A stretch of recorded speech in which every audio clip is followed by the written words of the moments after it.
Please subscribe to Morris TVGH. What's up, people? This is your darling boy, Popudality,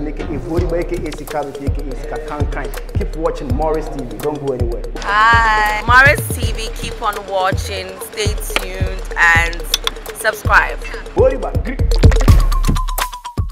Opportunity for being here at my event to celebrate my work. I wrote on 3 books. The first is on education. It's an autobiography, and it talks about the journey I went through to get a PhD. And it's an inspiration to other women who are supposed to be or who want to better themselves. It's a real life narrative of the trials and tribulations of a mother of 5 who has attained a PhD. Particularly in a foreign country. The next one I co-authored with 18 women from 11 countries around the world, and it's focused on entrepreneurship. And all we are trying to say is that women's lives can be made better if they have gainful employment, they do something for themselves, and it just tells the stories of how not easy entrepreneurship is, but how worth it is when you eventually get it right. Then the last one is on poetry, and I do paint, as you witnessed from my launch, that I do paint, and it's an expression of my creative self. And it's just for us all to take a little pause and relax in life.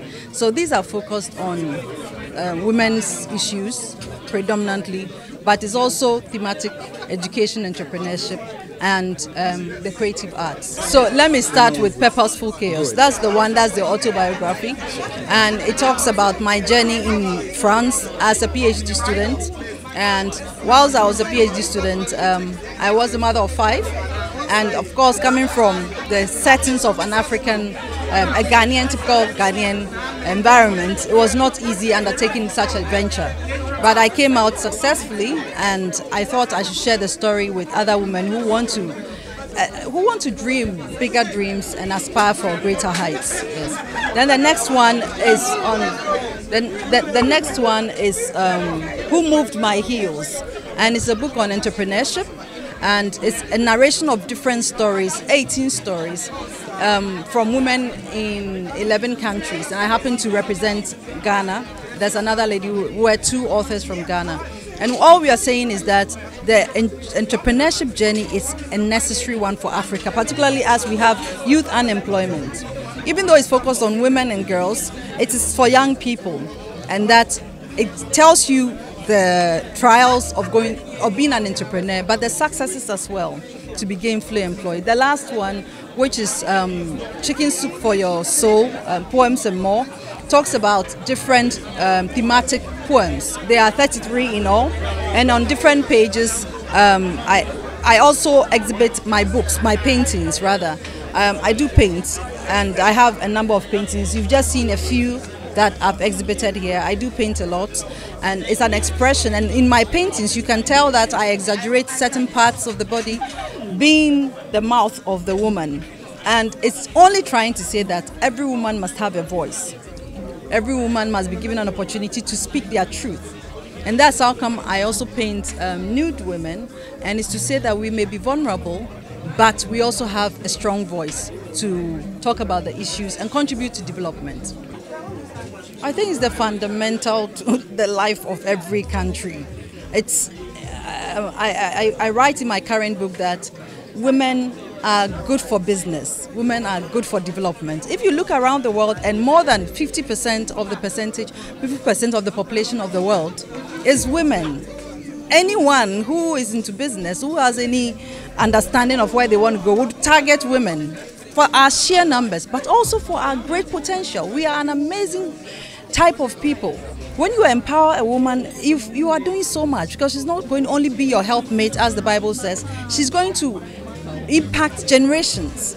And we are made to be natural caregivers. So a woman can be a mother. All the 5 that I mentioned are not all my biological children, you see, but I'm mothering, and that's how we are made. And so think about it. If women are given the opportunity, we are put in the right places, right spaces where decisions are made, women can impact the world so much. And when I say that we should be given the chance to be put in the appropriate decision-making spaces, I'm not only talking about politics, which seems to be the obvious choice. No, when we get into executive decisions or when we get into the places where we can influence policy, policy influences millions of people. And those are the places I'm talking about. When you give a woman opportunity to be a CEO of a company, she manages and she directs and she leads with her heart. And that is the difference that we bring on board leadership, for instance. Right? And so it's all the way around. If a woman decides to be a caregiver in a home, she's not only being a caregiver to her husband and her immediate children, her in-laws, cousins, people, even neighbors.